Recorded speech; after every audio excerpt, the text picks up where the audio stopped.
Finley to throw. Over the middle, intercepted. Wolford again. Wolford the other way at the 30, the 40. Wolford to midfield. Miles Wolford with the pick. The Heels on the doorstep of an enormous victory. Williams is the running back next to Howe.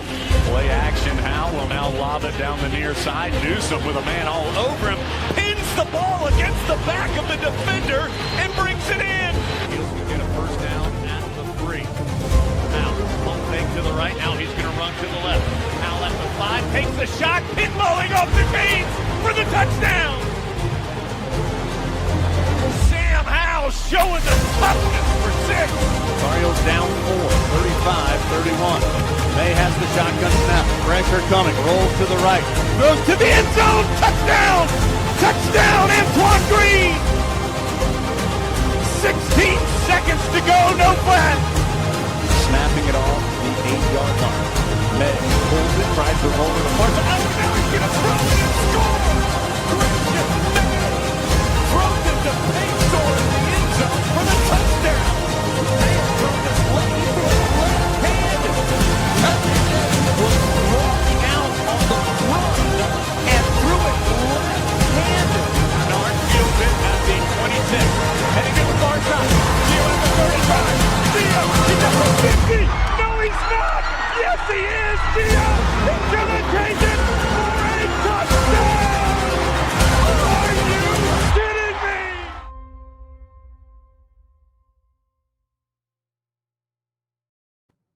What's going on, guys? Welcome into another edition of the Heel Tough Blog Podcast. It's your host, Anthony Pagnotta, here with you guys as always. And tonight it is time to recap the Tar Heels loss that ends the season for them officially. It is another loss to the NC State Wolfpack, a 5th straight loss to the Wolfpack. And this one, much like 2 years ago in Raleigh, uncompetitive as Carolina gets blown out 42-19. So we're going to talk about, of course, the game itself, what happened in the game, and why Carolina ends up coming out with a loss. But we're also going to be talking about, some of the big picture stuff as Carolina's already losing a couple of guys to the transfer portal. That now you have the questions of whether or not, who should be gone off the staff and why there hasn't been a firing when it's come to Freddie Kitchens, the offensive coordinator. So plenty of stuff to get into here in this edition of the podcast. But as we said, just a terrible performance once again from Carolina in the 42-19 loss. At one point, Carolina down 42-13 in this game. Looked very much like some of the games that we had seen early in the season for Carolina. They end up losing starting quarterback Gio Lopez due to injury, which allows Max Johnson to come on, a move that we will talk about here tonight.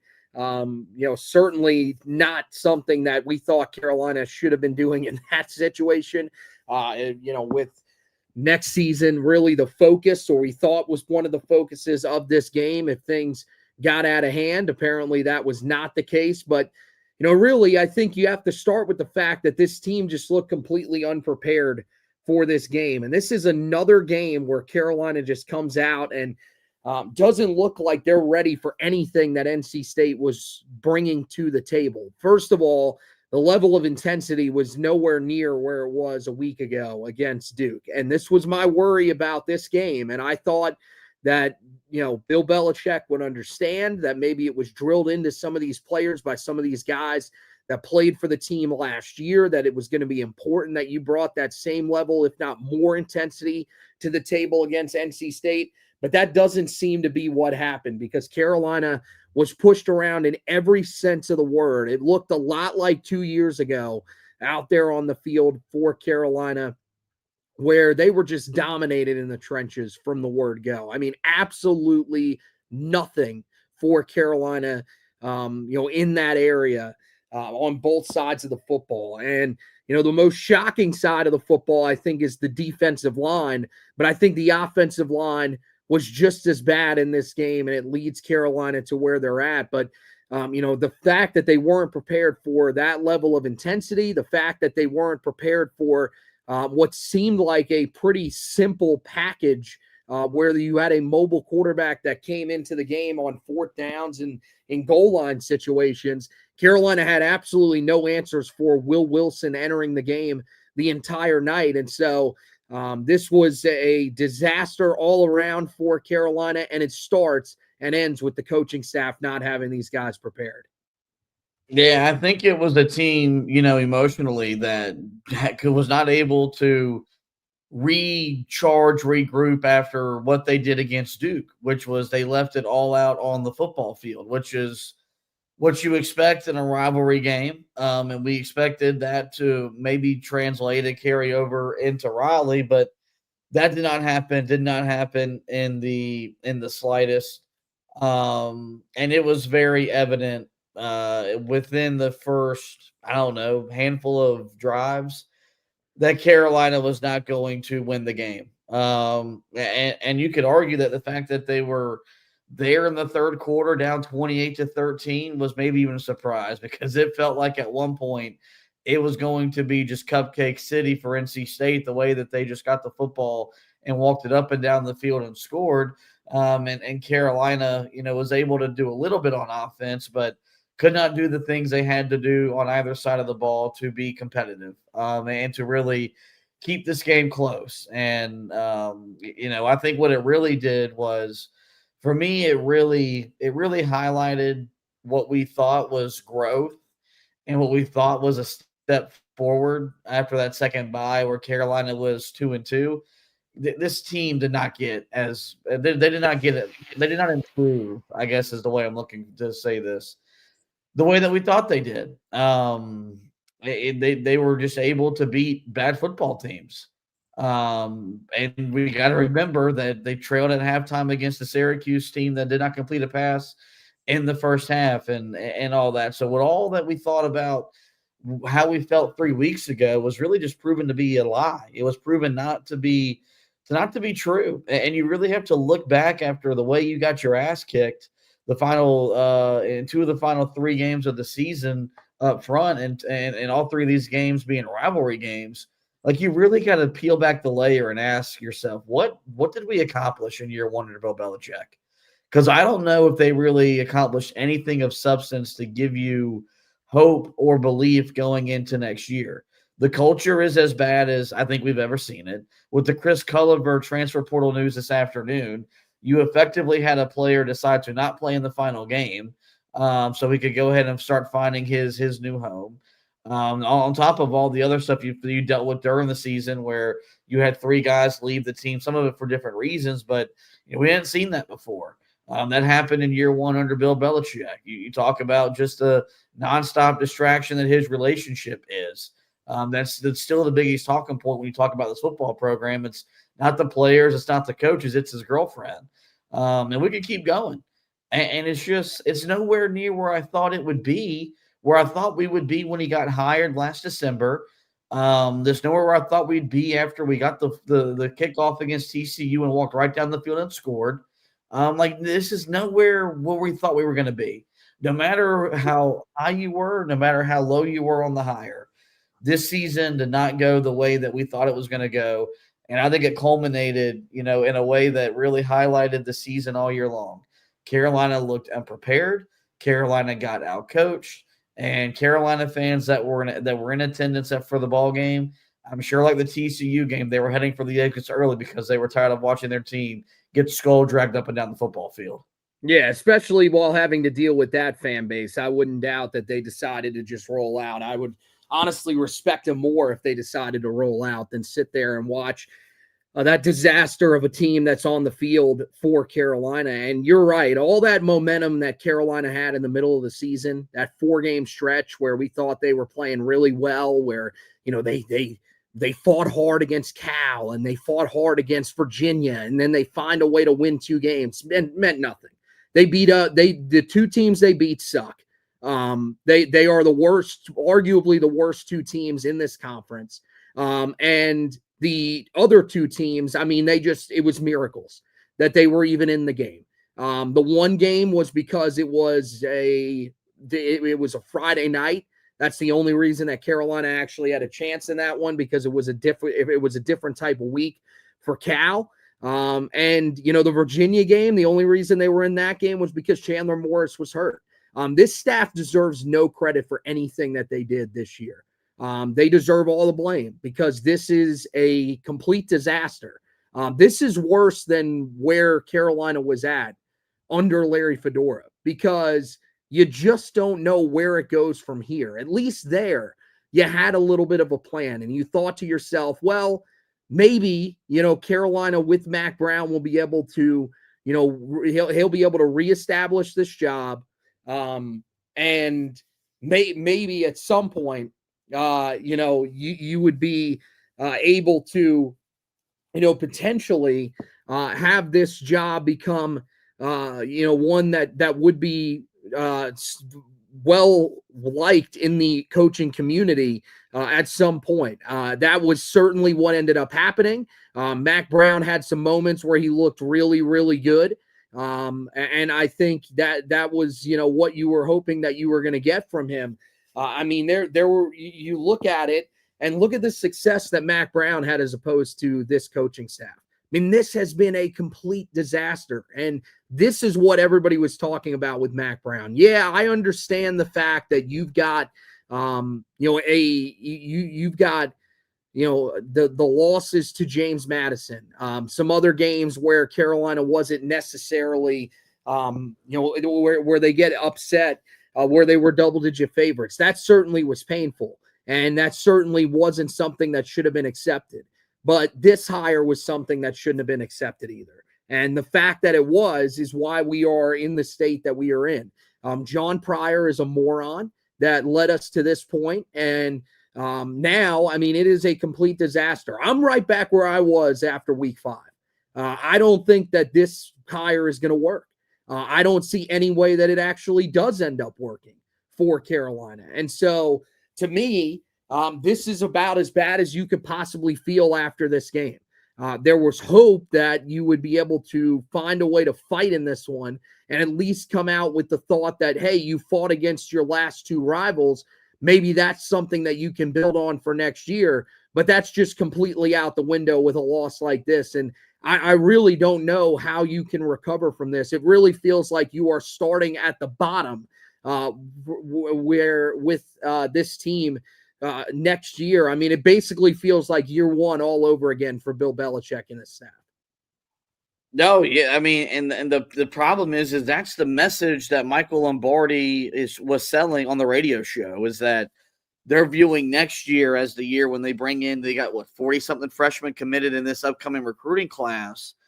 And look, if Bill Belichick was 64 years old, I'd be open to hearing that. He's not 64 years old. He's in his mid-70s. I mean, unless Carolina literally brings in every legitimate All-American caliber transfer in this upcoming offseason, you're not going to convince me that a roster full of freshmen are going to help restore this program to competitive glory in 1 year. So what I was, even after TCU, I said, okay, 2025 can be the groundwork for 2026, and 2026 is the year that you target for you to go to compete. Well, that's not their vision. Their vision is 2026 to be the ground floor and 2027 to be the year that they announce their arrival to the college football world. And my question with that is if you were 3 years away, then why'd you fire Mac Brown? Yeah. Why did you feel like that was such a move you had to make? Because at least with Mac Brown, I think this roster, for all of there wouldn't have been all the turnover, but I still think this roster gets to a bowl game under Mac Brown's guidance. Do they beat NC State? Probably not. Do they get to a bowl game though? Yeah, because I don't think they lose some of those games that they lost. I don't think they maybe lose the Cal game the way they lose the Cal game, or maybe they get Virginia at home, or do they lose by 25 to a 5-7 Central Florida team? I don't know. And so it's really dumbfounding that when Carolina puts their money where their mouth is and they finally meet a fan base that's starved for football success. They go and hire a name that is going to grab attention, it's going to grab headlines, but he's trying to sell a 3-year plan where we know if an NFL job shows interest in him, we know he's gone in 0.6 seconds. And so it's not fair to us as fans. It's not fair to the Carolina administration, the ones that pushed for this move, because I don't think they would have made this move if they knew this is what Michael Lombardi was trying to sell. It's not fair to the players, man, because they signed up to play for a Hall of Famer. They signed up to play for what is regarded as the best NFL coach of all time. But he doesn't conduct himself the same way in Carolina as he did in New England. And so with that, they got a lesser version of himself. And so it's just another, I think, chink in the armor to what's been a disaster. And I've really tried to defend it. I've really tried to be as positive as I can because, I mean, the radio show I work on, we spend a lot of time talking about the negative. But the way this thing ended, I don't know how I could try to spin it any other way. I don't think they achieved much of anything, and I don't know if this is going to get fixed in one offseason. And I think we need to be prepared for this to look a lot more like it did in 2026 than in improving. And if that's the case, I don't know how much Carolina fans are going to put up with that. I really don't. Because this is not what they signed up for. This is not what anybody signed up for, and probably including Bill Belichick. Like, if he was be honest with you and you could get him to do a raw, emotional 5-minute interview with Marty Smith of ESPN, like Lane Kiffin did today when he left to go to LSU, I'm pretty sure Bill Belichick would tell you this adjustment has been harder than I thought, because that's what it looks like when we watch this team play. It looks like a coach, for all of his wisdom and all of his knowledge, has had a hard time adapting to a lesser level of football than what he excelled at all those years in the NFL with New England. Yeah, I mean, I think that certainly is part of it. And you can give him that grace of, hey, this was an adjustment period for him and for all the guys that are on his staff that are NFL guys. But at the same time, I mean, you got to get to a point where you say to yourself, this is still, it's still unacceptable. You can't take this long to adjust to this level. That's not what we signed up for. We thought that this would be a team that would see in certain areas that you were doing something that Mac Brown couldn't do. I mean, especially, certain things like discipline, development. We thought this would be a team that as the season went along, they would get better and better. And it felt like in the middle of the season that was starting to happen. But as we found out, all that progress was for nothing. And really, it was a facade, because when you got to the most important games of the season, Carolina was an absolute disaster. It looked a lot like it looked early in the season. And I mean, look, you can give yourself credit. You can pat yourself on the back if you think that Duke game was really all that great. But when it mattered the most, Carolina could not execute. And there were big time mistakes in that game, things that we thought Carolina was going to be much better with under Bill Belichick than they were with Mac Brown. And he goes 0-3 against rivals, guys. This is the first time that Carolina has played those teams and lost to all three of those teams since 1989. It's only the it's 0-4 if you count Virginia, which you and I value Virginia. I know they're not in-state rivals, but so your four most important games to the majority of your fan base, you lost. Yep. What was the one thing that got Mac Brown fired? Was losing that he was no longer beating Duke State, Virginia, Wake Forest like he was when he first got here. And that's part of the job description, no matter where you coach at. But what was our biggest gripe with Butch Davis? Couldn't beat NC State. In comes Larry Fedora. He has the Geo moment. He has the road win. I think in 2013, Duke kind of comes up, so we give him some grace period with not always retaining the victory bell. But kind of what was his undoing was, I mean, his last year, his team loses at home to NC State. His team fights on the field. He goes and tells the media his guys were celebrating. His guys were celebrating a season where they won 2 or 3 football games. Mac Brown comes in, immediate success, restores order to the rivalry. But as the longer he stays, what happens? Those other programs catch him. Those other programs pass him. Man, Belichick didn't even get a win to at least hang his hat on. Because, when they got to 4-5, we acknowledged it wasn't going to be easy because Wake's good. I mean, Duke somehow playing for a conference championship. And then you had to go on the road against NC State. But we were asking you to go 2-1. That's all we were asking you to do. You couldn't even go 1-2.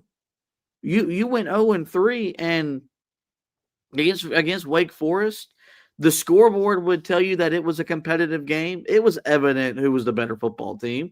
And the same thing with NC State. It was evident after the first 2 drives who was going to win that football game. And we can sit here and we can talk about talent, but when it's that evident that early, that's a coaching issue. And this coaching staff that's full of NFL wisdom looks light years behind college football staffs. One that's brand new in Winston-Salem, and another one in Raleigh that before their win last night, their fan base was ready to send back in early October. Well, and the pushback is going to be from these people. Well, this was an NFL coaching staff that was coaching college guys. Then it should be better. You should almost have a better level of execution with these guys out there. Yep. When it comes to the actual football on the field, that was what we thought was going to look better. We thought the biggest challenges were going to be the off the field stuff. We thought that the transfer portal, that NIL, recruiting, all of that stuff was going to be a major challenge for this group. And that's not it at all. They're succeeding recruiting wise. The transfer portal, they landed guys. I need people to understand this. I need them to take their heads out of their asses and stop defending these guys for all that it's worth. Because I don't know why are you defending these people? These people are ruining your football program. But for some reason, people want to keep giving me the bull crap excuse that, well, he got a late start in the portal. He was 2 days late to starting in the portal, guys. And you look at the talent that they got, and I get it. It was a lot of guys that didn't turn out to be as nearly as good as they were ranked. But when you look at where they ranked in the transfer portal class, according to 24/7 Sports, they ranked inside of the top 10. So you can't tell me that they didn't go out and get talent. They brought in some talented guys, but there's some guys that just simply did not live up to the talent.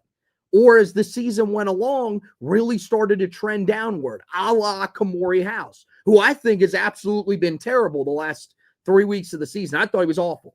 And again, last night, he's a big part of the reason why early in the game, Carolina is unable to contain the quarterback run. I mean, they had it planned for him to be on CJ Bailey. He was the quarterback spy, still couldn't get the job done. Like that, look, yes, it's talent is part of the issue, but at the same time, it really comes back to this coaching staff as a whole not having these guys prepared. And the other thing is, if you want to blame this roster for not being that talented, well, then blame Michael Lombardi and Bill Belichick. That's the reason why this roster isn't that talented. They went out and identified certain guys.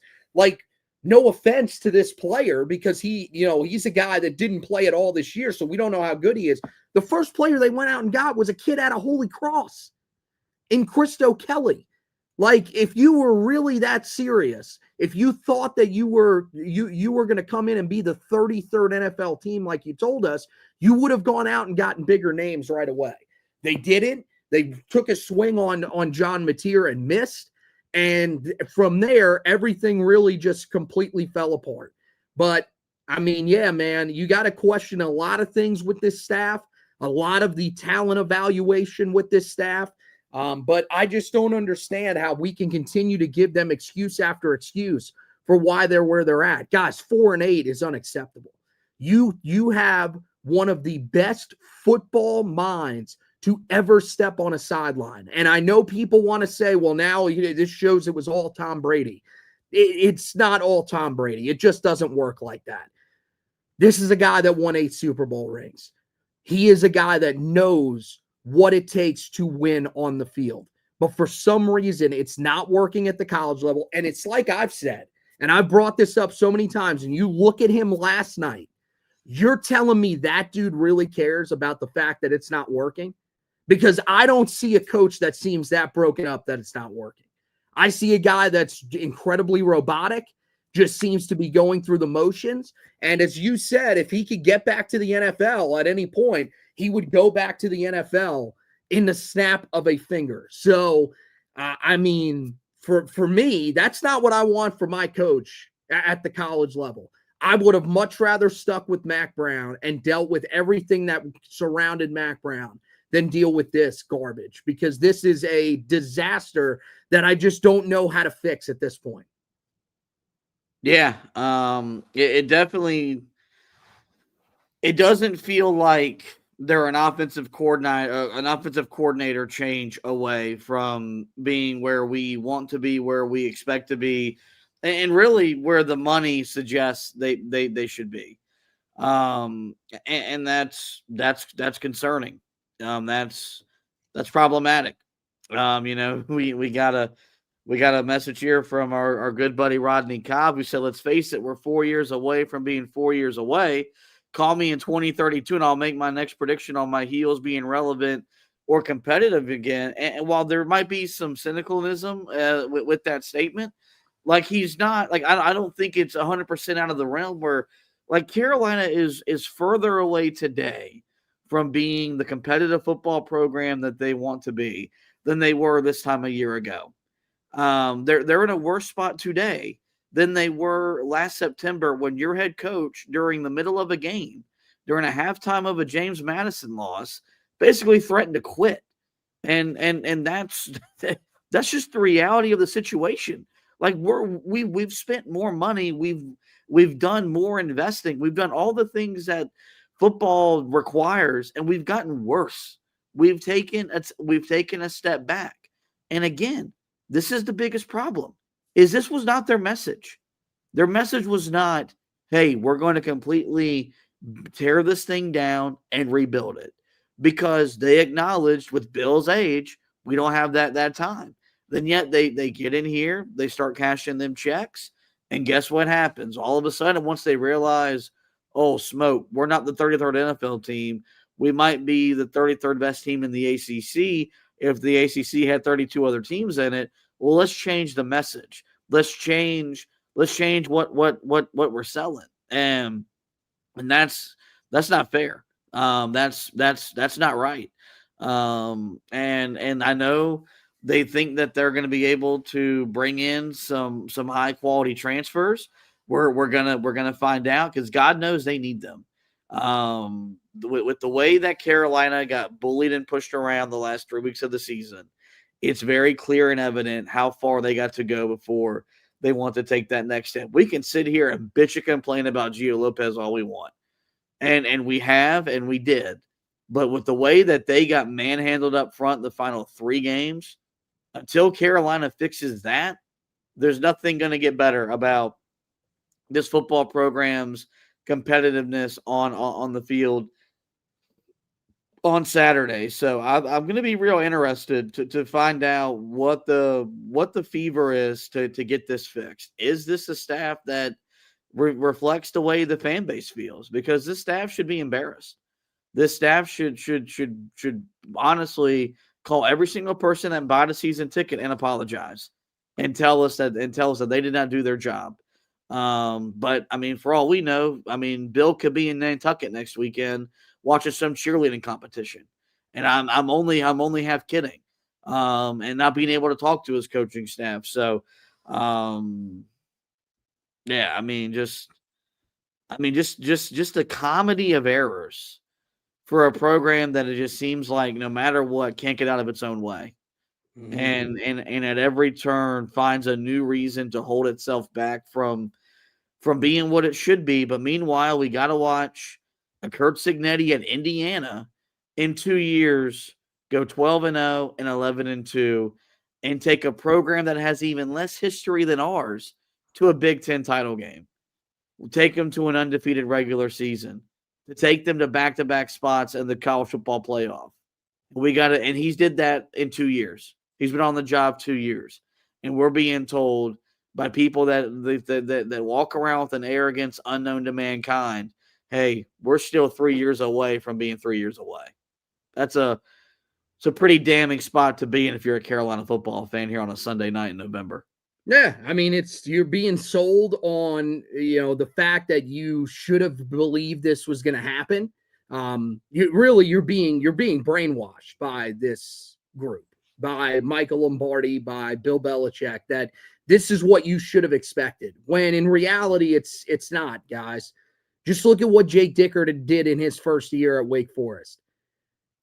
Teams that make normal hires are having more success than you are. And that's the shocking thing. You tried to go outside the box.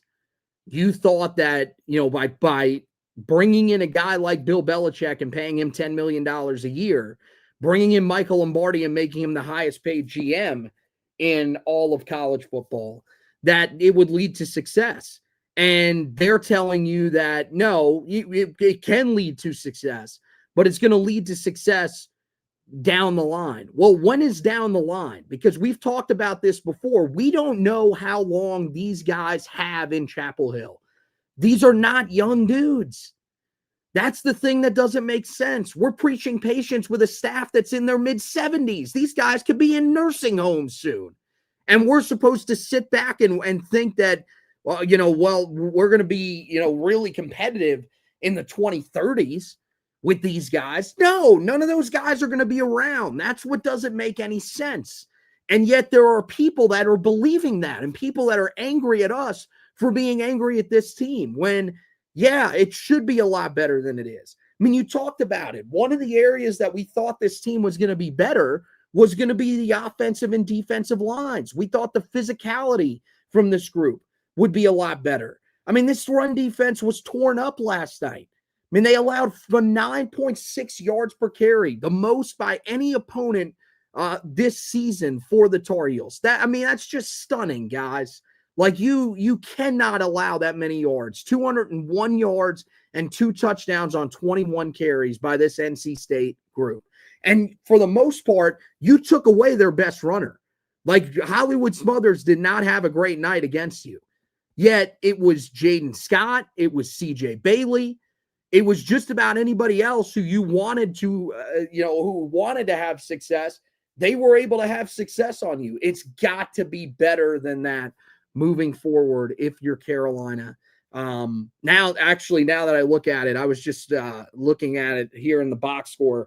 I was so flustered I even got that wrong. It's still 42 carries, 185 yards, 4 touchdowns, and 4.4 yards per carry. So it wasn't nearly as bad as I thought it was, but still it's pretty bad. I mean, Carolina getting pushed around up front. I mean, you look at it for a group that was so successful at slowing down the run. It really started against Stanford, but from that point forward, that was where they completely fell apart against the run and had absolutely nothing in run defense the rest of the year. And then offensively, I mean, my God, man, like, it is just a complete disaster there. This team cannot run block. They haven't been able to all year. I know I got this one right. 24 carries, 70 yards in this game, just a 2.9 yards per carry. You look at these numbers for Carolina and the lack of success that they've had in the run game. I mean, when was the last time that we really felt like this? Watching Carolina in terms of running the football have that little success. I don't remember the last time that I saw a Carolina team that simply could not run the football like this. Carolina has prided itself on having great running games. And you can say whatever you want about who would be to blame. Well, maybe it's on the running backs because they're not necessarily having a ton of success. Maybe, it is on the no. It's on the offensive line. It is on the offensive line. It's not on the offensive play caller. It's not on the running backs themselves. It's on the offensive line when you run as poorly as Carolina has ran the last few games. So that's really where the rebuild has to start, is up front. If you want to have any chance of being a good football team next year, you need to go out. You need to completely overhaul your offensive line. I mean, just about every starting position, you're going to lose Austin Blasky. You're going to lose Daniel King and Ja'Kai Moore. All three of those guys are leaving due to graduation. The other two guys, look, or the other two spots, Will Osteen, I think, that's right. He's graduating as well. So there you go. He's out the door. Thank God, because he was just awful last night. 7 quarterback pressures allowed by him in the game, which was a season high for, I think, anybody along that offensive line. That's shocking that was a season high considering how bad some of these guys have been. But he's going to be out the door. And then the left tackle spot, man, if you can find one that's better than either of the two guys that they had out there last night, then feel free. Miles McVay, I didn't think was completely horrible, but I think you need to get someone better than what Jordan Hall was. And the fact that he started again last night really just left me scratching my head. That's really where they got to start. And then the defensive line, as you said, really it's about getting size down there. It's about becoming bigger. It's about having guys that don't wear down as easily as the season goes along. And hopefully that's a message that's being communicated to this front office, that we need guys that don't wear down as easily. And we need guys that are going to, when it comes to the most important games of the season, they're going to be motivated to play there, because that was really what it looked like in the final 3 games of the season, was that you had an unmotivated group when it came to stopping the run. Yeah, I think you just saw that side of the ball, their limitations just come to the forefront, which was the fact they were undersized, but they had played so many daggum snaps that they were just worn down. And that's not the combination that you want. It's a sign of a lack of depth that was built on the roster and then established, throughout the regular season. The offensive line, I'm open to having a little bit more of a grace period for it, just because of the injuries that they had to endure at different times in the year. You had players that left the team, but Carolina's offensive line looked worse at times this year than even some of the years under Mac Brown, when the offensive line collapsed, ruined special seasons. And that, again, is the frustrating thing. It felt like, their approach was on offense, let's get as big as possible because we have a small quarterback. But it doesn't matter if that size can't move. And I thought that was the biggest thing that you saw struggle with Carolina's offensive line, was for as big as they weren't quick of foot. And that's why they got blown by. That's why they had a real hard time in the final 3 games at different points in the season. And then, you just look at, State, I don't forget his name, but the number 44 guy that made the big play, or made a couple big plays last night. His gut's hanging out because how big he is. Carolina doesn't have a single guy on their roster that looks like that. Not one. And that guy could take on a double team and still make a play. And be able to make an impact in the football game. And so you got to imagine that's something that they're aware of. That's something that they are going to look to address, and hopefully they're able to do it, because until Carolina rebuilds the talent, until Carolina rebuilds the depth in the trenches, nothing is going to change. When Carolina got good under Mac Brown, it was because they were pretty good up front, very good among the offensive line, but adequate on the defensive line, and that's simple. That was not the case towards the end of his tenure, and that was a big reason why those teams didn't achieve what they wanted to do. but it single-handedly derailed Carolina's season this year. For as much as we want to talk about Freddie Kitchens and the game plan, it didn't matter if you just can't move guys. And when Carolina needed to be able to open up running lanes for whichever running back they wanted to run, they simply could not do it. And they simply, defensively, just could not make the kind of plays up front you got to make to give yourself a shot. So, not surprised, though. That's been the nature of what's happened to us in this game for 5 years now. State doesn't beat us because they're more gifted. State doesn't beat us because they're more talented. State beats us because they're more physical. And it starts at the line of scrimmage where they set the tone. Last night, like they have the previous 4 years combined, where they've now won 5 straight games for the first time ever in the rivalry. Yeah, and one of the other reasons why it happens is because they are the more disciplined team. Carolina not disciplined again in this game. And this was a problem a week ago, and it just feels like it's so easy to clean up. I mean, it's just, to me, a conversation that needs to be had.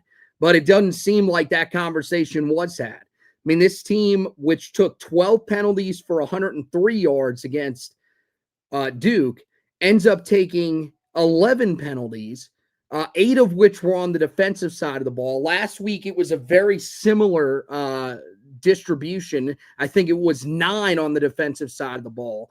And in total, it was for 129 yards, the most penalty yardage of any game this season. It just doesn't make sense to me, man. It's not difficult to remain disciplined. And I get it. There's going to be pushing and shoving in these games. And sometimes if you get called for one unsportsmanlike conduct penalty during the game, it is what it is. That's going to happen because it's a rivalry.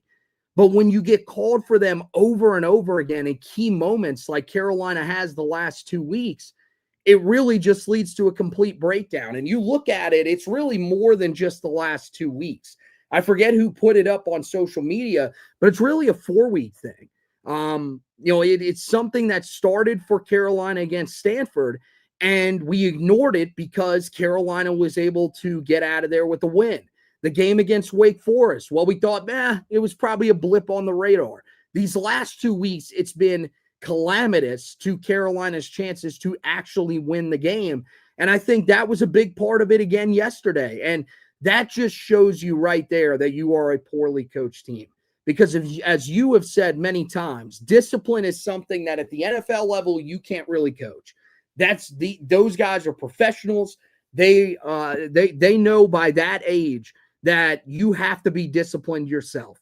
That's up to you. The coach can say it as much as he wants to, but when you're getting paid the millions of dollars that those guys are getting paid every single week out there on the field, it's not going to ring home with the guys. I don't know if that's the same case at the college level now that guys are making NIL money.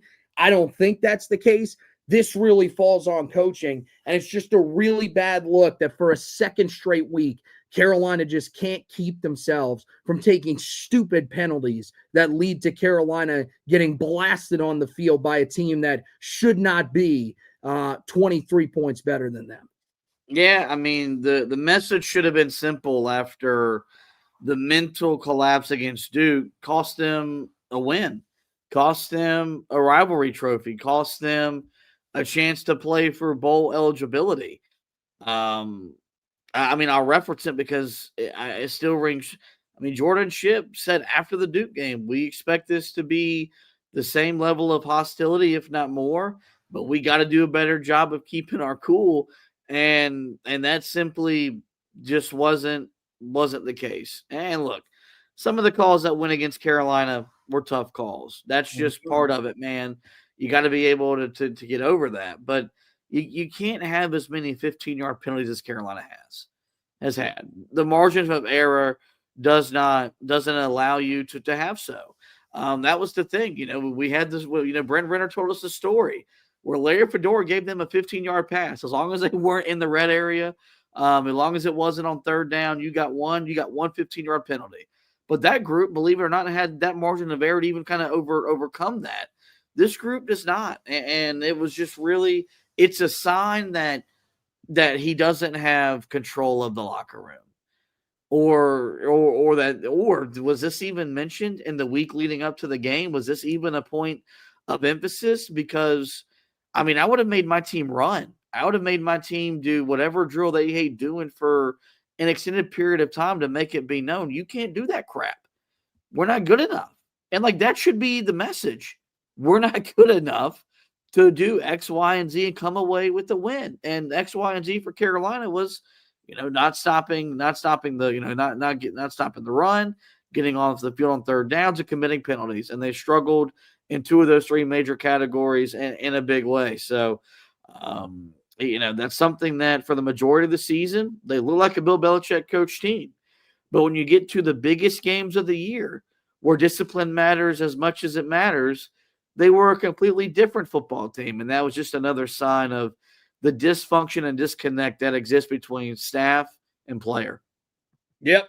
And it's something that has to get figured out. I mean, that's one of the main things they've got to figure out for next year during this time of the season. If this staff is going to remain in place, which it looks like it pretty much is, outside of maybe a move or two, hopefully Freddie Kitchens being moved on from, then, I mean, they got to find a way to be more disciplined down the stretch, because in these rivalry games, it can't get to that point. You can't keep costing yourself a chance to win these games because your guys literally just can't keep themselves from taking penalty after penalty. And you're right. I mean, look, man, the ACC, it's going to be tough. You're going to get some really bad calls against you because the ACC refs are as bad as any refs in all of college football. It is as bad as it freaking gets, man. I have watched a lot of college football this year, and there is nothing like watching an ACC game. But at the same time, you can't let that get to you the way that it seems like it's gotten to Carolina over the last couple of weeks. Last thing that I wanted to talk about here from the game before we talk about, a couple of other big picture things in terms of some of the guys that are moving on.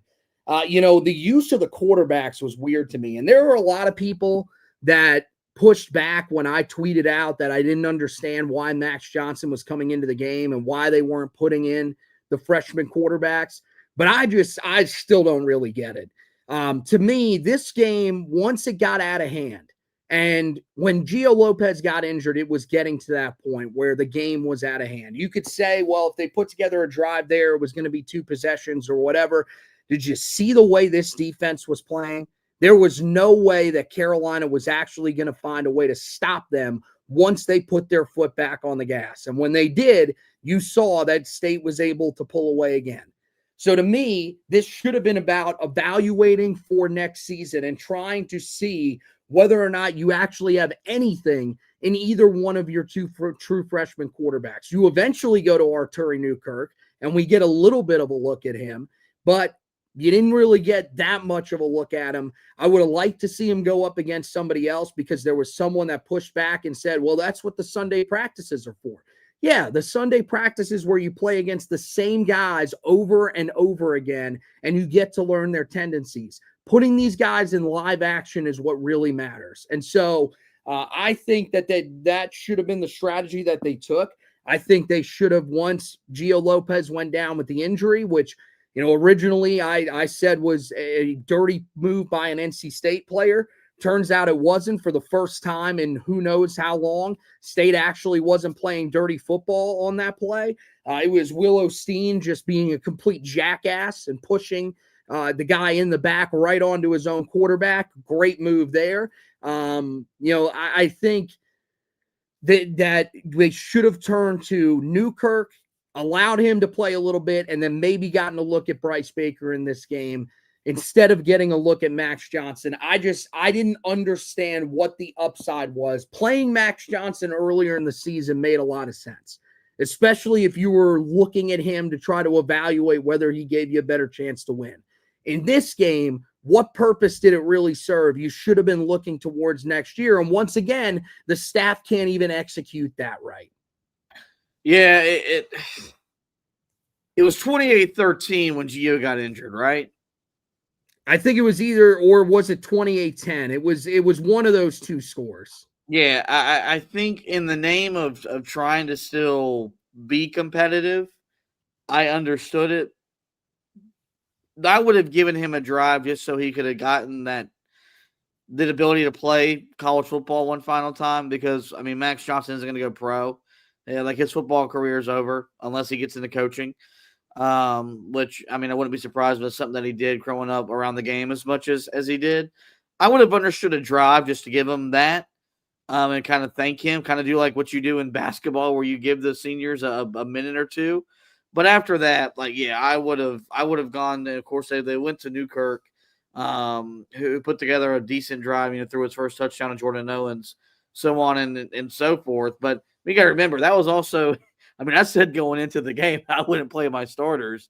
I'd play as many backups as possible for their roster evaluation to kind of just get a glimpse of where you are going into the offseason and, figure out, do you have something to work with some of these guys, or do you want to maybe push these guys in the portal and maybe bring in, 40 new players as transfers on top of the 40 new freshmen that you're bringing in. So, the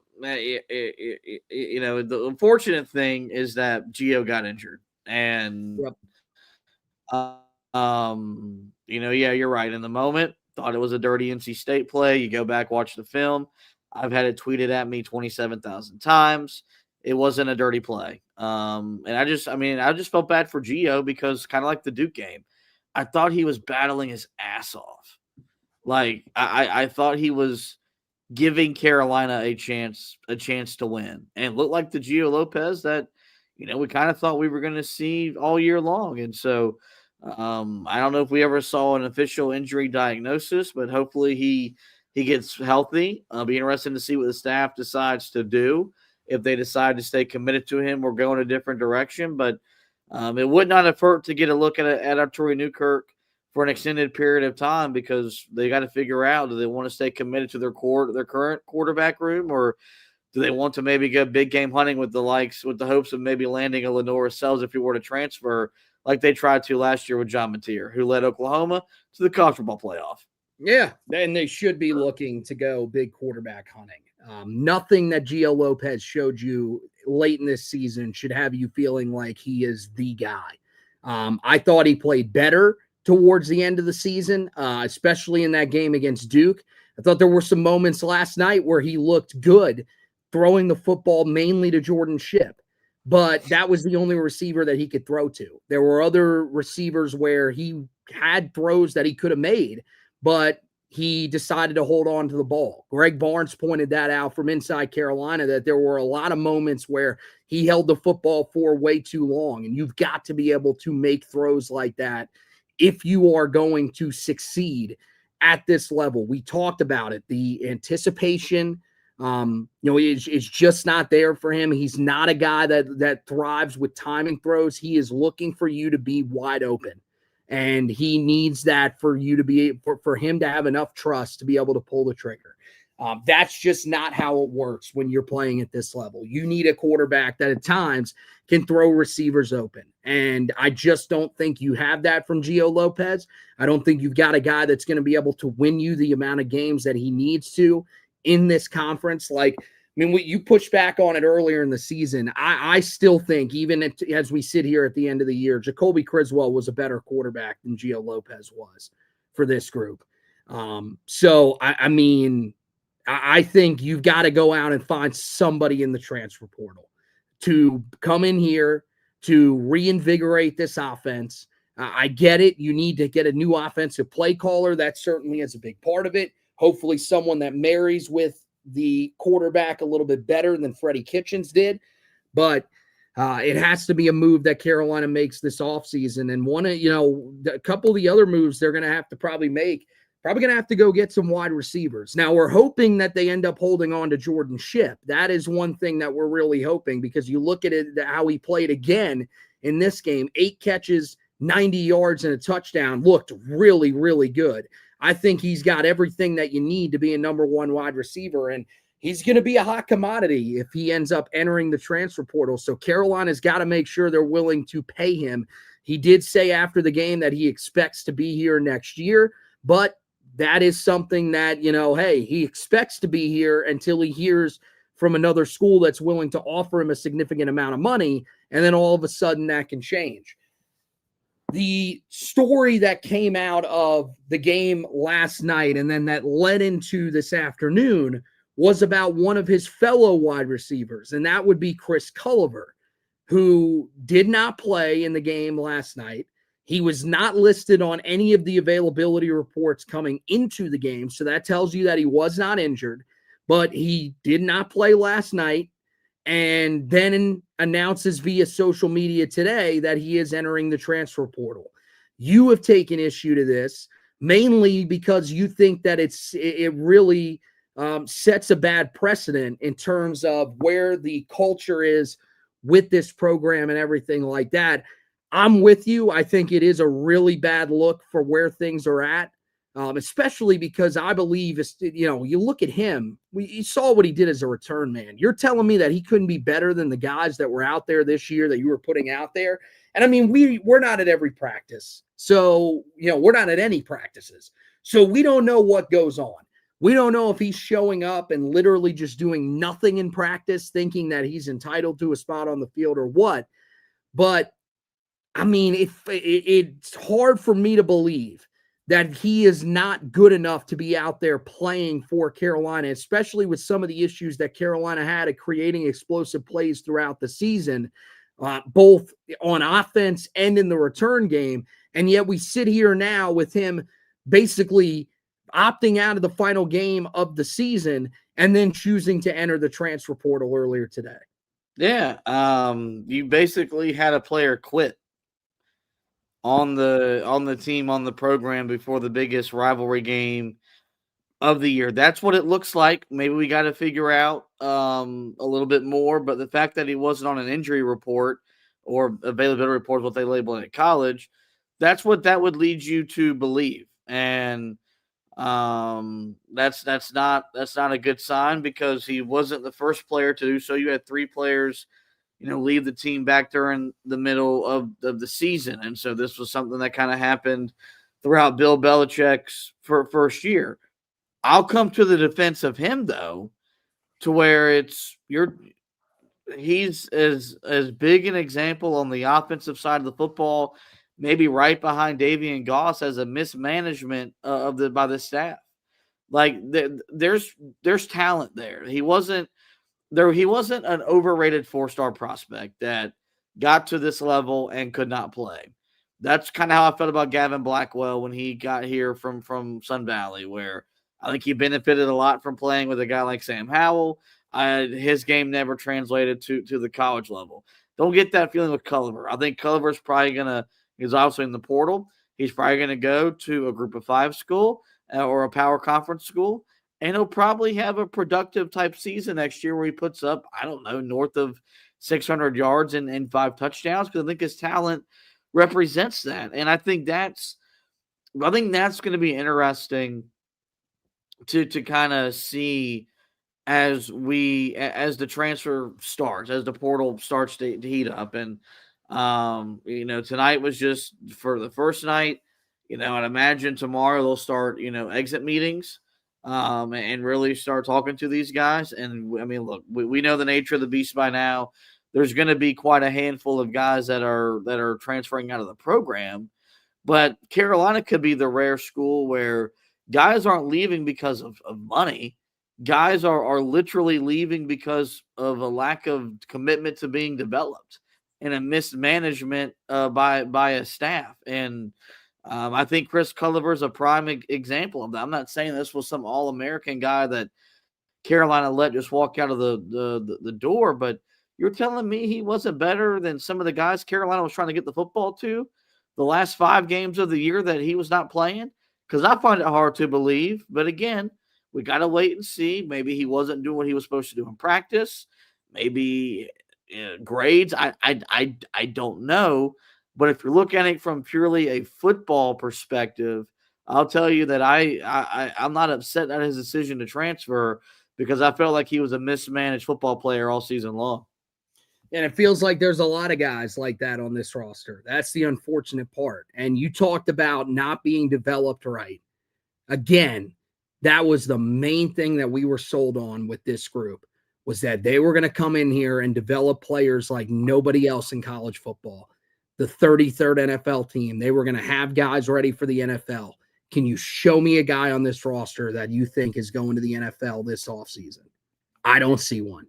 And so, Chris Culliver is a guy that you're right. It feels like he was mismanaged. It feels like there was an opportunity for him to play early in the season.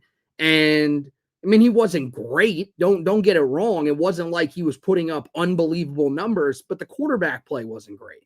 I mean, we just talked about the quarterback play getting better as the season went along. At the start of the year, the quarterback play was pretty putrid, guys. It was as bad as it got. And, Chris Culliver, that was when he was out there on the field. As the season goes along and things start to get a little better at quarterback, we don't see him. So, yeah, unless he is, grades-wise not doing what he's supposed to do, practice-wise not doing what he's supposed to do, then it just doesn't make any sense to me why he wasn't out there on the field, why he wasn't given an opportunity. And, part of what you said, when I pushed back and said that one of the reasons why he probably didn't play was because you had Jordan Shipp on the outside and you had Kobe Paysour on the outside. Well, you could have played Kobe Paysour in the slot because that's where we saw Kobe Paysour have the most success during his career. I mean, yeah, he had a pretty successful stretch here at the end of the season. But you go back to when he backed up Josh Downs in the 2022 season and Josh Downs gets banged up. He comes in and really thrives in the slot. That was the position that they should have been using him in. And they didn't. And now that's why we sit here and, you have Chris Culliver who just wasn't utilized. And that's why he's entering the transfer portal. Culliver enters the portal along with Jason Robinson Jr., who was a slot receiver that was a depth guy, transferred him from Washington last offseason. He's on his way out of the program as well. That more than likely means that your one commitment in the 2027 class, his brother, probably going to decommit at some point here soon. So I would expect that. Carolina also loses a commitment on the 2026 recruiting trail in offensive tackle Eli Raquel. So all of that happening tonight here as we begin the offseason for Carolina football. And the best place to keep up with everything in the offseason is going to be over at HeelToughBlog.com. Guys, make sure you head over there. Check out the website. We got that article up there about Culliver right now. I'll have the article up later tonight about Jason Robinson for you guys to read. And then we will have any coverage of the 2026 recruiting class. I'll also put up an article about Eli Raquel and his decommitment, but also keeping tabs on everybody else that Carolina has as a target as we come down the stretch here. Carolina with 39 commitments in the class. They are still expecting to take on more as we get to National Signing Day. So make sure that you are sticking around with us over there on HeelToughBlog.com for all the latest on that. Also, for all the latest on the basketball program. Carolina, not the close that they wanted to the Fort Myers Tip-Off Classic, but now they will have a chance to turn it around against Kentucky on Tuesday. We'll have you covered with all of that on the website at HeelToughBlog.com. Josh will have the preview for you, the recap for you as well, and then we'll be taking you throughout the rest of the regular season with some more important matchups in non-conference before Carolina eventually gets into their conference slate this season. So also make sure you go and check out all the avenues that you can get the Heel Tough Blog podcast and the Four Corners podcast, both podcasts available wherever you get your podcast if you are a listener. But if you're someone who watches, make sure that you go over to our Twitter page at Heel Tough Blog, our Facebook page at Heel Tough Blog, and then the YouTube page. All you got to do is search Heel Tough Blog. That's the most important one. Make sure that when you go there, you do give us a subscription. We would greatly appreciate that. And make sure you watch the podcast over there. That really helps us out, guys. So that wraps it up for tonight's edition of the podcast. I want to thank Josh for hosting with me. I want to thank you guys for watching and listening. And as always, go Tar Heels.